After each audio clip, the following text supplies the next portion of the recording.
আজকে দেখা যাচ্ছে রাবণের 10টা মাথা, 20টা হাত, বড় বড় নখ, বড় বড় দাঁত।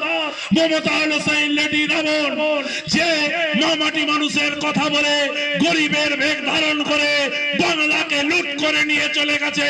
এই পাপের ভাগ আজকে পশ্চিমবঙ্গের জনগণকে, পশ্চিমবঙ্গের গরিব মানুষকে, পশ্চিমবঙ্গের সাধারণ লোককে, সবাইকে এই পাপের ভার আজকে বহন করতে হচ্ছে। বন্ধু, সন্দেশখালী একটা নাম নয়, সন্দেশখালী হচ্ছে একটা শিক্ষা।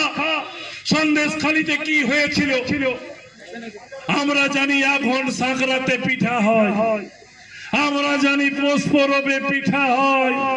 এই তৃণমূলের নেতারা, শেখ শাহজাহানরা, তারা কি করত?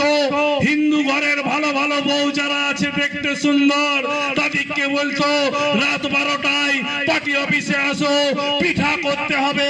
শাশুড়ি জিজ্ঞেস করতো কোথায় যাচ্ছিস মা ছেলেকে ছেড়ে?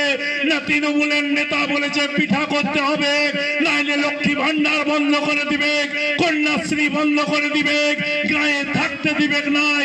তাই মা যাচ্ছি তৃণমূলের পার্টি অফিসে রাত 12টায় পিঠা করতে। কেমন পিঠা বন্ধু? রাতের পর রাত তৃণমূলের পার্টি অফিসে তৃণমূল নেতাদিককে সন্তুষ্ট করতে হতো। যতক্ষণ না মন ভরত ততক্ষণ ছাড়তো না। কোন মা যদি বলতো আমার 7 মাসের সন্তান দুধ না খেলে গোটা রাত থাকতে পারবে না, কেঁদে মরে যাবে, বলছে মরুক গা, আগে আমাদেরকে সন্তুষ্ট কর, তারপর তোর ছেলে তোর দুধ খাবে, আগে আমাদেরকে সন্তুষ্ট কর। এই পাপের ভাগটা তৃণমূলকে যারা ভোট দিবে তাদেরকেও নিতে হবে কিন্তু বন্ধু।